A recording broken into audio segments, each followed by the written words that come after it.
got me into boxing is my father took me to some karate classes when I was 8 years old, and we learned a little bit of boxing, the basics, and I started developing interest. And I told my dad from there that I didn't want to do karate anymore, that I wanted to try out boxing. So he talked to a boxing coach, took me to the gym, and from the moment I put on the gloves, that's when I fell in love with the sport. A fighter like you fought all over the country, I'm assuming. Where were your toughest fights as an amateur? I'd say my toughest fights were up in Colorado Springs at the USA Nationals. That's where the competition was at. And let's talk about now you're a pro, second pro fight. In your eyes, as a fighter, what's the difference between fighting as an amateur and fighting as a pro? Well, there's a lot of similarities and differences. I'd say the differences in the pros is obviously you don't have to hit you anymore. The gloves are smaller, and then you can take your time, which I personally prefer. You know, as an amateur, you have to score, whereas boxing, I wouldn't say you can relax more, but you can place your shots more. Now that you have more rounds to work with, and I like that.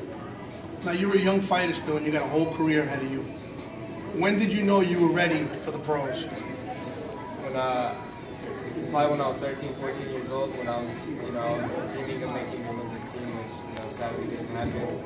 But from then on, that's when I knew that this is when I wanted to take boxing full force and make this my career.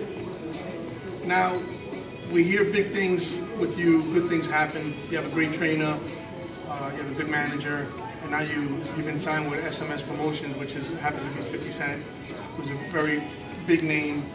You know, how does it feel to be with a company like that?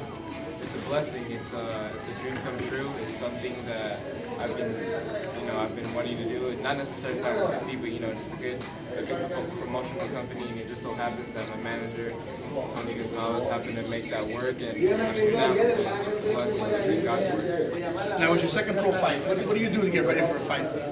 Train hard, obviously. I can't stop grinding. I can't stop working hard 2-3 times a day.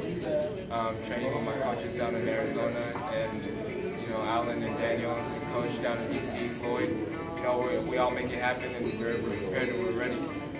You know anything about your opponent tomorrow? Honestly, I don't.